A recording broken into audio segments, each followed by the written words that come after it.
Good morning, good afternoon, good evening, depending on what time it is and what part of the world you're in. I am Patrick O'Quinn. I'm a financial advisor here in Indiana. This is the Make It Make Sense investment series brought to you by API Group LLC and MyIncomeGroup.com. I don't really care about what people think of me. Your opinion ain't gonna pay none of my bills or feed my seeds. I got everything that I could ever need, and if I can't go and get it, then I'm only blaming me. Responsibilities. Okay, family, today I want to talk to you about investing in annuities. I'm sure your question is the obvious question. What is an annuity? An annuity is a contract between an individual and an insurance company. This simply means that you are entering into an agreement with an insurance company. Once the contract is entered, the investor becomes the annuitant. And that means for the purpose of contracts or any sort of litigation, you as the investor will be titled the annuitant once you enter the contract. There are many different annuities, but there are three basic types. Today I'll cover the three basic types of annuities. Those three basic types are fixed annuities, variable annuities, and combination annuities. Okay, family, first up is fixed annuities. A fixed annuity offers investors a guaranteed rate of return regardless of whether the investment portfolio can produce the guaranteed rate of return. That's right, family, a guaranteed rate of return. You heard that correct. That is not a type. These are the type of things that I come across in my studies and my practice that wow me. The type of things that I never knew growing up. The type of things that had I not went and searched these things out and learned them and now teaching my children, they would never know. They would never be able to pass it on to their children, and we would continue to stay blind to these type of investments. Guaranteed rate of return. Fixed annuity has no risk, therefore consider an insurance product rather than a security. And this means exactly what it says. It's considered an insurance product as opposed to a security, because if you're investing in security, then you have to assume some sort of risk. Because you don't assume any risk, it's labeled an insurance product. Because return rate guaranteed is not very high, the annuitant may suffer a loss of purchasing power due to inflation risk. And they use a lot of big words to describe this, but what it's simply saying is due to inflation, as your money gets worth less, you'll be able to buy less of the investment. The money you invest will be invested into mortgages and real estate. And that's important. That's what makes this investment have no risk, because the investments are made in mortgages and real estate. Okay, next up, family, is variable annuities. A variable annuity offers a higher rate of return. A variable annuity does not offer a guaranteed rate of return. And a variable annuity does not offer a guaranteed rate of return because with a variable annuity, the annuitant bears some investment risk. With a variable annuity, because annuitant bears the investment risk, the contract is considered both a security and an insurance product. And you might be asking, why does this bear risk and a fixed annuity does not bear risk? That's because with a variable annuity, your money will be invested in stocks, bonds, or mutual fund shares. And as we know, when you're investing in stocks and bonds and things of that nature, you do incur some sort of risk. Therefore, with a variable annuity, you get a higher rate of return, but you also have to incur some type of risk. You know how the saying goes, no risk, no reward. Okay, family, next up is the combination annuity. This is for investors who feel that a fixed annuity is too conservative and that a variable annuity is too risky. A combination annuity offers features of both fixed and variable. It has a fixed portion and a variable portion. And all this means, family, is that you get the best of both worlds, basically. Most combos allow investors to move money between the fixed and or variable portion. And that just means that you can move your money back and forth between both sides of the fixed or the variable side, depending on what the market is doing. You might be moving it due to interest rates or inflation or things of that nature. It just gives you the flexibility to move. You can put more in one side as opposed to the other. Your money will be invested in stocks, bonds, and mutual funds according to the variable side, and it will be invested in mortgages and real estate according to the fixed side of the annuity. Okay, family, you might be asking yourself, how do I purchase an annuity? Well, an annuity has several purchase options. Here's a few. Single payment deferred, Investor funds the contract completely with one payment and defers payments until future, usually retirement. And you delay receiving return payments until sometime after retirement, creating an income for yourself after you retire. Next up is single payment immediate, where the investor funds contract with one payment and begins to receive payments immediately.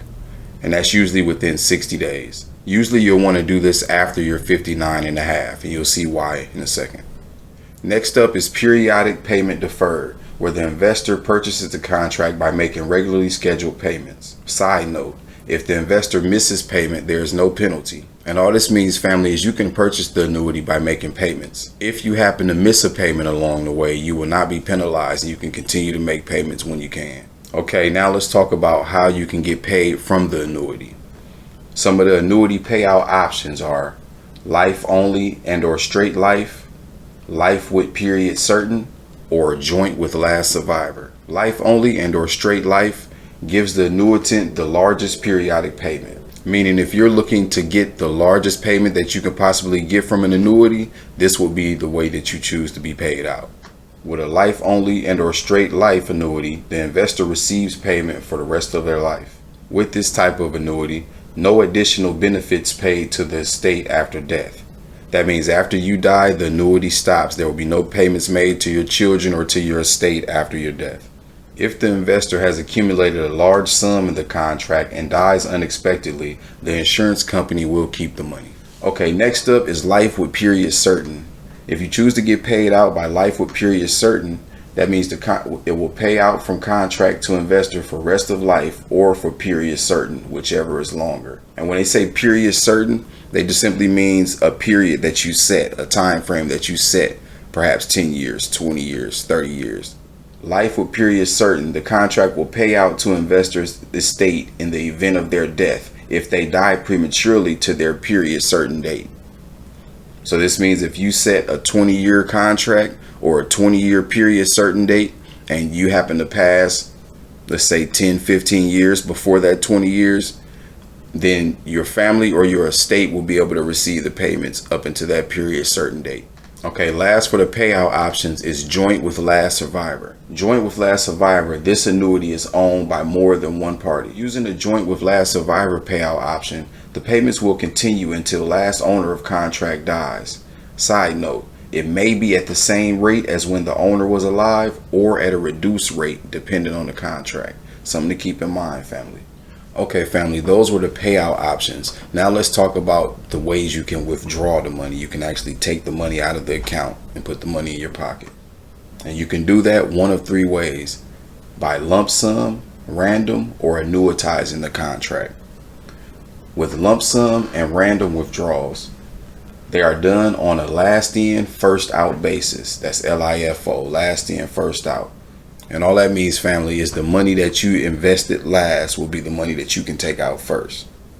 With that being said, it's important to note that the growth portion of the contract is always considered to be the last money in and is taxed as ordinary income.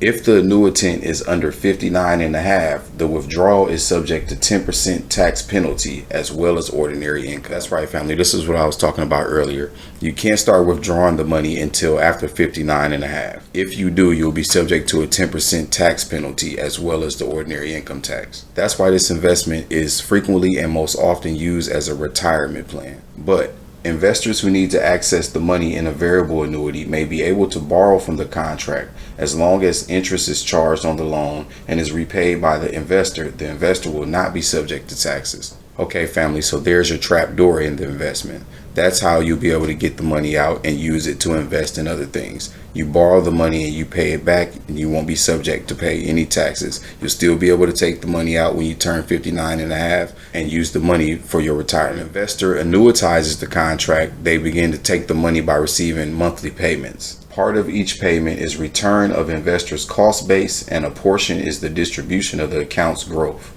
And when they say cost base, this just simply means the money that you originally invested or the money that you paid into the account. The growth side is the interest that you've gained over the years. Okay, family, let's talk about taxation.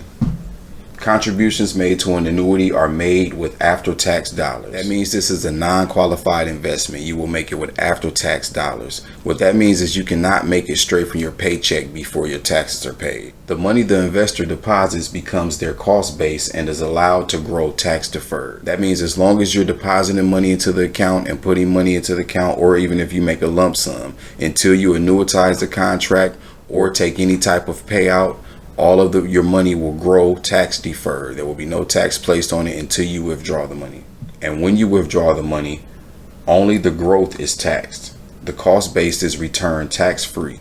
The money in excess of the cost base is taxed as ordinary income. What that means, family, is whatever tax bracket that you're already in, that's how your income and your profits from the annuity will be taxed when you start to withdraw them. Okay, family, that is what an annuity is. Some of the types of annuities, how to purchase them, how they are taxed, how to withdraw the money. I have to give you this warning, family. Do not go it alone. I'm only giving you some of the things that's out there so that you can see some of the different type of investments that are not being displayed so readily to us. But please do not go it alone. These investments are complex. Please find a professional. You can go to myincomeGroup.com. If you need some help, we'll help you out with some of your investment decisions, or you can go to another financial professional. But whatever you do, family, go somewhere. Do not go it alone. Before I go, you know I have to plug you all in. Don't forget to grab this book, Make It Make Sense, the instruction manual for true wealth. This is the step-by-step guide to true wealth. You can go to myincomeGroup.com and go to the shop page and get it now on sale. All right, family, before I go, don't forget to hit that like, don't forget to hit that subscribe button. And remember, until next time, progress is a process. I don't really care about what people think of me. Your opinion ain't gon' pay none of my bills or feed my seeds. I got everything that I could ever need, and if I can't go and get it, then I'm only blaming me. Responsibilities, I'm up